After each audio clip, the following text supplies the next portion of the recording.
Hey guys, this is Toddie1Skip.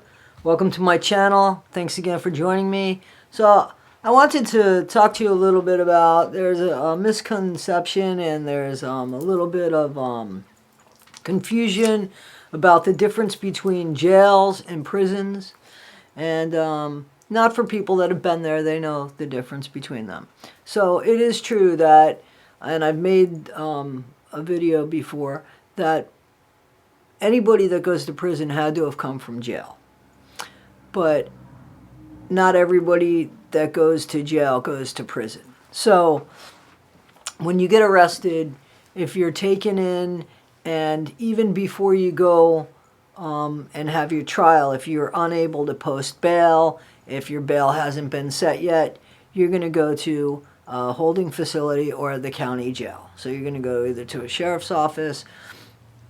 But then if you're staying for any length of time, you're going to be switched over to the county jail. And in the county jail, you're going to get processed. And you'll be doing time awaiting your trial.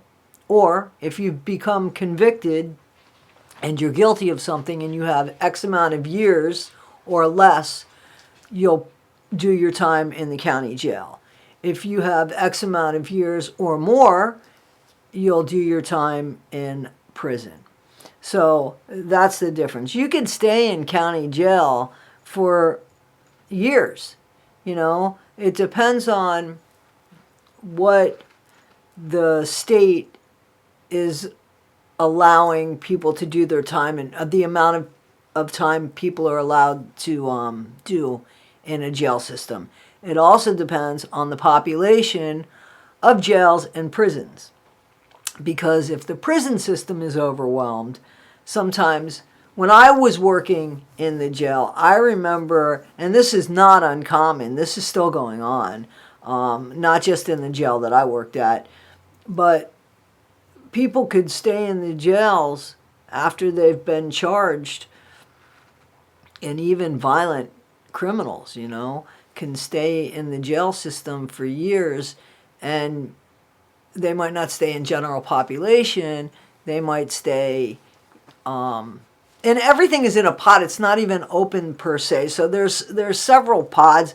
There's a whole, I could explain everything. But right now, what I basically want to talk about, again, is explaining the difference between jails and prisons. And prisons, I think you get a lot more freedom, where jails are more like a concrete building that can sometimes be in the middle of a city, and the outside is, the yard is upstairs on the rooftop, you know, and there's just a bunch of barbed wire fence, and that's where you can play basketball and everything. In the jail that I worked at, we didn't even have anything on the rooftop. I take that back. We had, I think it was dumbbells on the rooftop, and it was a cage, literally. But that's where the guys from isolation went for their hour of sunshine.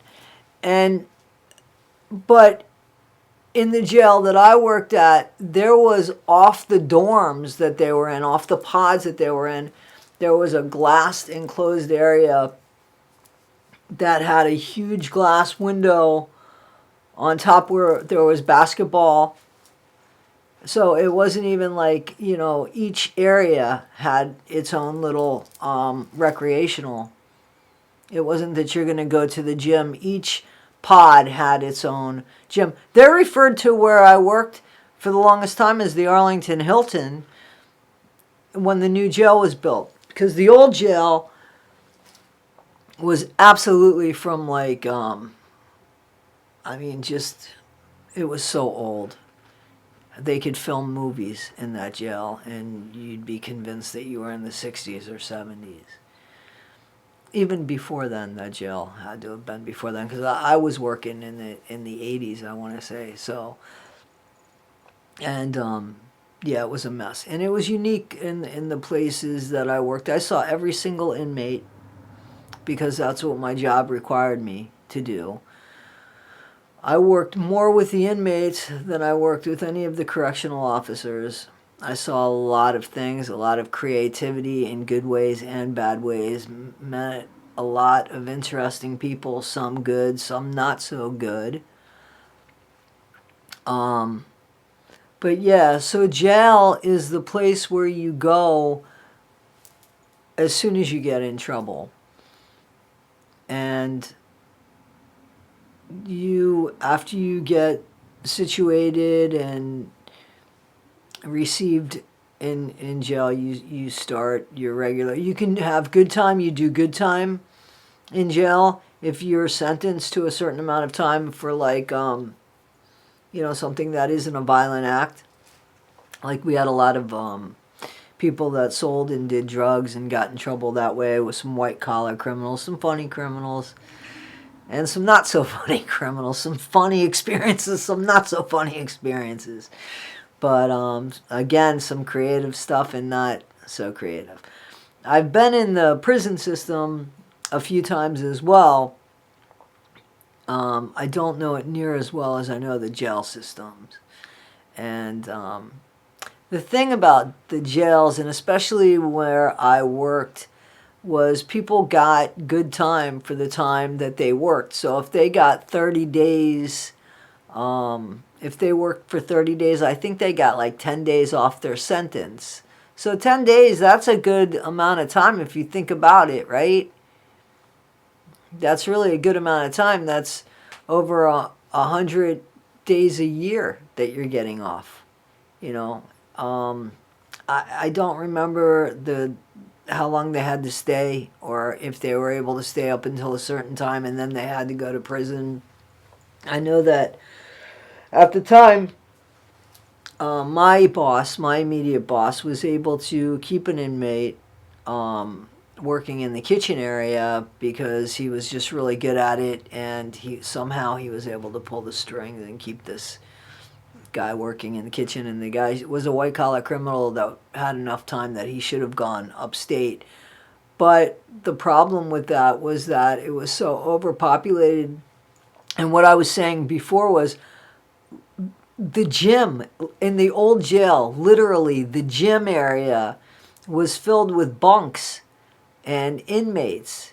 And then some of them were sleeping on the floor. Those exercise mats 100 years ago when we were kids and we had to grab our mat and, they'd sleep on that.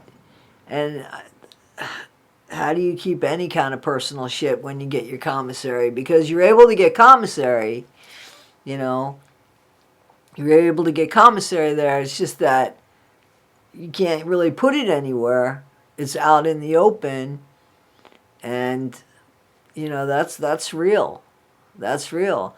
There's only so many guards and so many inmates that are sitting in one area without any windows in an enclosed place where there's basketball hoops that they can't play basketball because there's all these bunk beds. If you want to call them bunk beds, they're bunks. There's nothing bed about them. I remember seeing my first mattress. It was it was disgusting, but I understood the purpose of it. It's hard to get bed bugs in something made out of plastic, right? So I remember when I first got the job at the jail, I don't think I weighed 100 pounds. I think I was just like 25, 26 years old maybe. And I applied for like kitchen manager or assistant kitchen manager of the detention center. And somehow I thought that the detention center meant juvenile detention. I thought that they just went hand in hand. And I found out I was going to be working with 21 male inmates. And I took that job, and I loved that job. And I held on to that job for many, many, many, many years. I ended up going to the new jail when the new jail was open. The old jail was really funny. Seriously, there's funny stories because the kitchen in the old jail had its own cell block, which the guards very rarely saw, unless they did their head count. So like when I was in the kitchen with the guys and they have knives and stuff like that, there's a whole cell block with 6 men in it. 7 men, 8 men on the beach, a couple more men, because the beach would be the area where there wasn't the cells. It was just on the outside. It was inside the cell block, but there wasn't enough room. So there might be 6 cells inside that little cell block, but on the outside, but still inside the cell block, I should draw a picture, might have had 2 sets of bunk beds, right? So that's 4 more. So that they called that area the beach. And the bathroom was right there too. And I'd have to wake up the guys at 5 o'clock in the morning. Me alone would have to go in and wake up 6 men on one side. Actually, there was 21 men that worked in the kitchen, like I said. So 10 on one side, 11 on the other side. And yeah, I've got a lot of fun stories. I'd love to share them with you. It was one of my most favorite jobs. I never felt as safe as I did inside that jail until I didn't feel safe. There was a couple incidences where I didn't feel safe. I fell in love and ended up marrying my wife, who has since unfortunately passed on. That was a long, long time ago. And I left the jail before she and I ever had any kind of inappropriate physical behavior. The worst that I did was I wrote to her and accepted phone calls from her, and I'll say that. And I didn't get caught. I didn't want to embarrass my boss like that. I left the jail when I saw that it was serious. I left the jail in November of 1998. And, I'm sorry, of 1997. And the first time I really physically touched my wife was in May of 1998. So it was quite some time. And I want to say that because, I'm going to be talking a lot about character. And I broke the rules. I did. But I didn't do horrible. So, yeah, I have some funny stories to tell, and I'd love to tell them because I think that they are funny. First of all, the thing about jails is that there's a culture in them. There's a whole way of living that is totally different than on the outside. Totally different. There's a whole hierarchy. There's a whole different currency. There's a whole different way to sleep. There's a whole different way to go to the bathroom. There's a whole different way to watch TV. And it is very interesting to watch that and be a part of that. I was just always grateful to be able to go home and the fact that I had worked there. Because here's the truth. I had a drug problem long before I worked in the jail. And most of the inmates that I worked with were there because of drugs. So I knew, that a lot of times the difference between me and them was that they got caught and I didn't get caught. And I was able to quit and control myself better. But I was in a totally different situation than some of these guys who had to actually make a living selling drugs. I did sell drugs to friends, not really for any kind of profit. Again, we're going back 40 years ago. So, but it wasn't 40 years ago, back in 1990, back in, when I started, 1989, 88, 87, when I started working in the jail. It might have been 6 or 7 years, So I'm not going to pretend. Listen, I didn't kill anybody. I didn't harm anybody. I guess that's debatable because maybe I helped somebody be a drug addict. Maybe that person's not there anymore. I was certainly very young when I did that, and that could have been me too, and it wasn't. Unfortunately, my partner, and we were no longer together. We had just stayed friends and had been friends. We worked on that really hard. and she only died in 2021 of fentanyl. You know, it was one pill, it was fentanyl. Unfortunately, she didn't know she was taking that. So, you know, but anyway, I'd love to tell the stories if you guys want to join, ask any questions, like, follow, subscribe. This is Toddie1Skip, and that's it. Thank you.